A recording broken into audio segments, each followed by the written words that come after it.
అసలు జీవితంలో ఒక వ్యక్తి అటు మగవారు కానీ అమ్మాయిలు కానీ వారికి వివాహం తొందరగా జరగాలన్నా వివాహం తర్వాత వారి యొక్క జీవితం ఆనందమయంగా ఉండాలన్నా శుక్రగ్రహం యొక్క అనుకూలత తప్పనిసరిగా ఉండాలి. ముఖ్యంగా సంతాన విషయంలో మరి తొందరగా సంతానం కలగాలన్నా కొంతమందికి ప్రథమ సంతానం తరచుగా అబార్షన్స్ అవ్వడం జరుగుతుంటుంది. మరి కొంతమందికి కేవలం స్త్రీ సంతానం మాత్రమే కలుగుతుంటారు.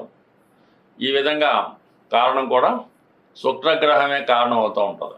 అలాగే మనిషిలో ఉన్నటువంటి అతనిలో ఉన్నటువంటి టాలెంట్ అటు మ్యూజిక్లో కానీ విద్యలో కానీ ధన సంపాదనలో కానీ మరి అతను జీవితంలో ఒక వ్యక్తిగా సుఖంగా జీవించాలన్నా వారికి వాహన సౌఖ్యం ఉండాలన్నా అలాగే స్త్రీల వల్ల అనుకూలత ఉండాలన్నా అలాగే మదరు సిస్టరు భార్య వీరి వల్ల కూడా చక్కగా వాళ్ళకి అనుకూలత ఉండాలన్నా వారి యొక్క సహకారం ఉండాలన్నా శుక్రుని యొక్క అనుగ్రహం తప్పనిసరి.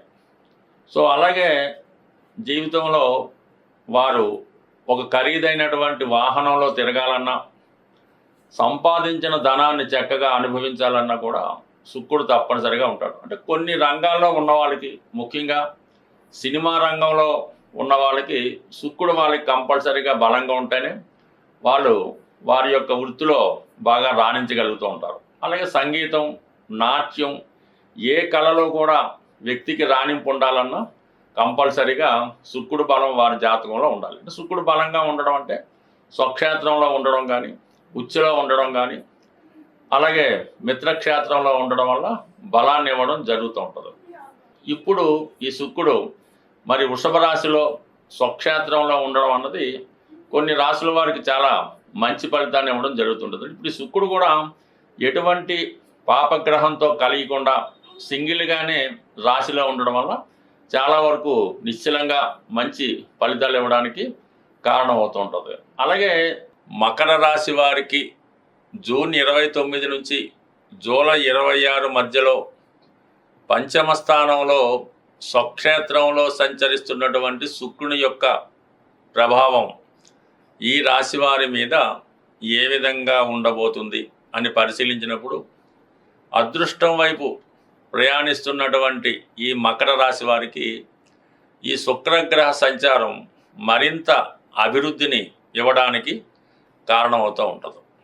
ముఖ్యంగా పంచమ స్థానం అన్నది మీలో ఉన్నటువంటి విద్వత్తు టాలెంటు తెలివితేటలు అలాగే మీ యొక్క సంతానం మీ యొక్క హ్యాబీసు ఇవన్నీ కూడా మీకు ఇప్పుడు అనుకూలంగా రావడం జరుగుతూ ఉంటుంది. అంటే కామన్గా శుక్రుడు కాబట్టి మీలో ఏదన్నా కళా సంబంధించినటువంటి టాలెంట్ అంటే సినిమాకి సంబంధించిందో టీవీకి సంబంధించిందో లేదన్నా ఒక రచయితగానో ఒక పాటల రచయితగానో ఒక మ్యూజిక్ డైరెక్టర్గానో మీకు ఏ విధమైనటువంటి టాలెంట్ ఉండనివ్వండి. ఈ సమయంలో దానికి తగిన గుర్తింపు అన్నది రావడం జరుగుతుంది. అలాగే మీ సంతానం యొక్క అభివృద్ధి అంటే ఒకవేళ మీకు ఈ టాలెంట్ లేకపోతే మీ సంతానానికన్నా గొప్ప గుర్తింపు రావడం వల్ల వారి ద్వారా మీ యొక్క కోరికలు కలలు నిజమయ్యే అవకాశం చాలా వరకు ఈ సమయంలో ఉంటుంది. అయితే మిగతా రాశుల వారి కన్నా తులారాశి వారికి శుక్రుడు ఒక ప్రత్యేకమైనటువంటి గ్రహం. ఇది ఈ రాశి వారికి యోగకారకుడు. ఒక కోణానికి ఒక కేంద్రానికి ఆధిపత్యం అవ్వటం వల్ల మరి లక్ష్మీ విష్ణుమూర్తిగా కేంద్ర కోణాధిపతులు లక్ష్మీనారాయణ యోగం సింగిల్గానే ఈ శుక్రగ్రహం మీకు ఇచ్చే అవకాశం ఉంటుంది. పైపెచ్చి 5వ స్థానం అన్నది కోణస్థానం కాబట్టి 100% మీకు అక్కడ ఒక లక్ష్మీ యోగం జనరేట్ అయింది. ఎందుకంటే శుక్రుడు లక్ష్మీదేవత యొక్క శుక్రుని యొక్క అధిదేవతగా లక్ష్మీ అమ్మవారు ఉంటారు కాబట్టి లక్ష్మీ అనుగ్రహం సంపూర్ణంగా రావడం జరుగుతుంది. మీరు ఈ సమయంలో శుక్రుడిని ఎంత ప్రసన్నం చేసుకుంటే అంత అభివృద్ధి రావడం జరుగుతూ ఉంటుంది. ఎస్పెషల్లీ ఈ సమయంలో వృత్తిపరమైనటువంటి మార్పులు మీ ప్రొఫెషన్లో మీ ప్రయత్నం చేస్తే అనుకూలంగా వృత్తిలో మార్పు అన్నది రావడం జరుగుతుంది ఈ సమయంలో. ఆ ప్రయత్నం మీరు 100% చేయొచ్చు. అలాగే ముఖ్యంగా లవ్ అఫైర్స్లో ఉన్నవాళ్ళు వారి యొక్క ప్రేమ అన్నది 100% సక్సెస్ అవుతుందన్నమాట. మీ మనసులో ఎవరైతే ఉన్నారో వారితో వారి తో మీరు చెప్పి కానీ ఏదో విధంగా వారికి మీ మనసులో విషయం చెప్పడం వల్ల మీ మనసుకి నచ్చిన విధంగా మీలో ఉన్నటువంటి ప్రేమ సక్సెస్ అయింది. అలాగే కొన్ని సందర్భాల్లో అవతల వారి నుంచి కూడా మీకు ఇటువంటి ఆఫర్ వచ్చే అవకాశం ఉంటుందన్నమాట. అంటే ఒకరికొకరు పరస్పరం ఇష్టపడి ఈ ప్రేమ విషయాల్లో సక్సెస్ పొందడానికి ఈ శుక్ర గ్రహం పంచమ స్థానంలో సంచరించినప్పుడు 100% అది సక్సెస్ అవ్వడం జరుగుతుంటుంది. పైపెచ్చు రాష్ట్రాధిపతిగా ఉన్నటువంటి శని భగవానుడు ఈ అర్ధకోణ దృష్టితో శుక్రుడి మీద దృష్టి ఉండడం వల్ల కంపల్సరిగా మీ మనసులో ఉన్నవి నెరవేరే అవకాశాలు ఉన్నాయి. అలాగే 5లో ఉన్నటువంటి శుక్రగ్రహం దశమస్థాన ఫలితాలు కూడా మీకు ఇవ్వడం జరుగుతుంది. అంటే వృత్తిలో ఒక విధమైనటువంటి కమాండింగ్ రావడం జరుగుతూ ఉంటుంది. అలాగే వృత్తిలో స్త్రీల యొక్క సహకారం పెరుగుతుంది. సో ఈ కారణం వల్ల ఆటోమేటిక్గా మీరు వృత్తిపరమైన సక్సెస్ కూడా పొందుతారు. అలాగే వృత్తిలో స్త్రీల యొక్క సహకారం పొందుతూ ఉంటుంది. పై అధికారుల యొక్క మన్నన పొందుతూ ఉంటారు. ఏదైనా 100% మీరు వృత్తిలో సక్సెస్ రావడం జరుగుతూ ఉంటుంది. అలాగే కొత్త ఉద్యోగ ప్రయత్నాలు ఫలిస్తాయి. ఈ విధంగా ఈ మకర రాశి వారికి శుక్రుడు అటు వ్యక్తిగత ప్రేమ విషయాలు, వివాహానికి సంబంధించిన విషయాలు సమకూరే అవకాశం ఉంది. చాలా ముఖ్యమైన ఇంపార్టెంట్ విషయం ఏంటంటే ఈ సమయంలో సంతానం కొరకు మీరు ఏమైనా ప్రయత్నం చేస్తుంటే 100% ఈ సమయంలో సంతానానికి, అంటే చాలా కాలంగా వివాహమై ఎదురు చూస్తూ ఉంటే ఏదైనా వైద్యుల్ని సంప్రదించడం వల్ల మీలో ఉన్నటువంటి సామర్థ్యాన్ని పెంచుకొని సంతానానికి అనుకూలంగా మీ యొక్క స్థితి ఇప్పుడు వచ్చే అవకాశం ఉంది. కాబట్టి ఈ సమయంలో సంతానం కొరకు ప్రయత్నం చేసిన, అంటే మీ మనసులో ఏది ఉంటే అది కంపల్సరీగా నెరవేరే అవకాశం ఉంటుంది. స్వస్తి. శుక్రగ్రహం అనుగ్రహం పొందాలంటే శుక్రగ్రహానికి సంబంధించినటువంటి పరిహారాలు మనం నిత్యం చేసుకోవడం వల్ల శుక్రుడు ఏ రాశిలో ఉన్నా, ఏ భావంలో ఉన్నా, ఏ స్థితిలో ఉన్నా మనకి అనుకూలమైనటువంటి ఫలితాన్ని ఇవ్వడం జరుగుతూ ఉంది. శుక్రుడు శుచికి, శుభ్రతకి కారణమవుతూ ఉంటాడు.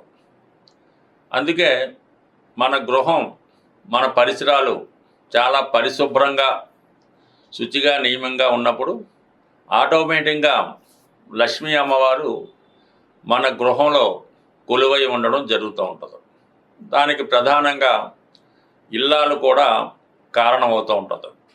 మరి ఇల్లాలిని బట్టి ఇల్లు అంటూ ఉంటారు. అందువల్ల ఇల్లాలు పర్ఫెక్ట్గా, శుచిగా, శుభ్రతగా ఉంటూ గృహాన్ని కూడా శుభ్రంగా ఉంచడం వల్ల ప్రతి నిత్యం శుభ్రంగా ఉంటూ కనీసం శుక్రవారం రోజు గృహాన్ని శుభ్రంగా కడిగి సాంబ్రాణి ధూపం అది వేసి అమ్మవారిని పూజ చేసుకోవడం అన్నది అది ప్రతి ఒక్కరు చేసే ఆచారం. దాంతో వ్యక్తిగతంగా కూడా ఎల్లప్పుడూ పరిశుభ్రమైనటువంటి వస్త్రాలు ధరించడం, సాధ్యమైనంత వరకు శుక్రుడు సౌందర్యానికి కారణం కాబట్టి ఈ మేకప్, ఈ సెంట్లు వాటికి కూడా కారణం అవుతుంటాడు. అంటే మరీ ఓవర్గా మేకప్ చేసుకోమని మనం చెప్పం, కానీ ఈ స్త్రీలైతే పూర్వకాలం అయితే పసుపది రాసుకునేవారు. ఈ కాలంలో కూడా కొద్దిగా సౌందర్యంగా ఉండడానికి ప్రయత్నం చేయడం.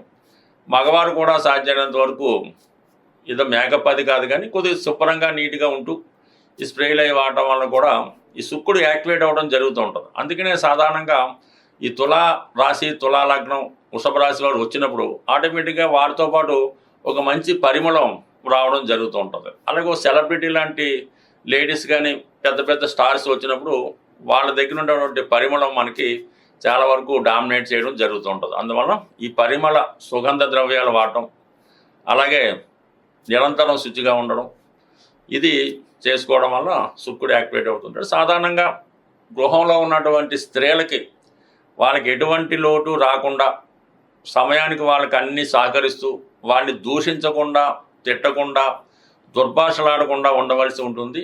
99% వారి కంటి నుంచి కన్నీరు రాకుండా చూసుకోవాల్సి ఉంటుంది. ఒక్కొక్క కుటుంబంలో ఒక స్త్రీ నిరంతరం ఈ చిన్న కారణాన్ని కూడా ఏడుస్తూ ఉంటాం. ఈ కారణం వల్ల ఆ కుటుంబంలో ఒక విధమైనటువంటి దరిద్రం తాండవిస్తూ ఉంటుంది. బట్ ఏదైనా ఆ కుటుంబంలో స్త్రీని మీరు ఎంతగా సంతోషపెట్టగలిగితే మీ జీవితం కూడా అంత సంతోషంగా ఉంటుంది. సాధారణంగా రేపు వస్తున్నటువంటి ఈ వరలక్ష్మి శ్రావణ మాసంలో ప్రతి శుక్రవారం కూడా విధి విధానంగా కేవలం అది స్త్రీలకే కాకుండా మగవారు కూడా నియమనిష్టలతో ఆ అమ్మవారిని ఆరాధించడం వల్ల కంపల్సరిగా మీకు అనుకూలత ఏర్పడుతుంది. సాధ్యమైనప్పుడల్లా మీ కుటుంబంలో ఆడపడుచుకి కానీ మీ తల్లిగారికి కానీ ఎవరికైనా సరే వస్త్రాలు అవి బహుకరించడం, వారి లోటు లేకుండా ఉండడం, ఇది చాలా వరకు ఇది కామన్గా ప్రతి వాళ్ళు పాటించేదే. మనం ఈ విధంగా శుచిగా శుభ్రంగా ఉంటూ స్త్రీలను గౌరవిస్తే శుక్రుడు సంతోషించి మీకు సకల సౌకర్యాలు ప్రసాదించడం జరుగుతుంది. మరి ఓపిక ఉన్నవాళ్ళు, చదువుకున్న వాళ్ళు కనకదార స్తోత్రం, స్త్రీ సూక్తం, లక్ష్మీ సూక్తం చదువుకోవడం, శుక్రవారం కొన్ని ప్రాంతాల్లో, గురువారం కొన్ని ప్రాంతాల్లో నియమంగా ఉండడం, మనం ఎంత శుచిగా ఉంటూ ఎంతగా అమ్మవారిని పూజించుకుంటే మంచిది. సాధారణంగా అమ్మవారికి ఈ శుక్రవారం రోజు దానిమ్మ పళ్ళు ఆ టెంపుల్లో ఇవ్వడం వల్ల ఇంకా ఎక్కువ ఫలితం రావడం జరుగుతుంది. అనేక రెమెడీస్ ఉంటాయి. ఇది వ్యక్తిగతంగా తనకు తాను శుభ్రంగా ఉంటూ, శుభ్రంగా అంటే కేవలం బట్టలే కాకుండా వారి యొక్క ఆలోచనలు, అలవాట్లు ఇవన్నీ కూడా శుచిగా పవిత్రంగా ఉంటే కంపల్సరిగా లక్ష్మీ అమ్మవారు కొలువై ఉంటారు. స్వస్తి.